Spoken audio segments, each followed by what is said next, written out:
Sikize nikwambie. Sawa. Mimi nitoka kwenu sasa hivi. Fanya nini nyumbani kwa tabia? Mimi nyumbani nikuja kuangalia wewe. Unajua uko tabia nyumbani. Wanaangalia mimi.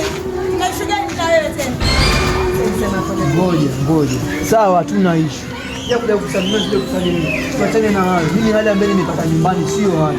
Sasa hizi umetoka nyumbani, hiyo toka asubuhi. Umefanya huko vipi? Sawa. Mimi nikifika watu wanalia, nenda mbele kwa hospitali. Wanalizona nini? Nenda mbele kwa hospitali. Wewe kila wakati nikikuona ndani tutaongea shughuli nyingine, sio? Na huo ndio ujumbe, angalia. Wewe asante, tuongee baadaye, sawa?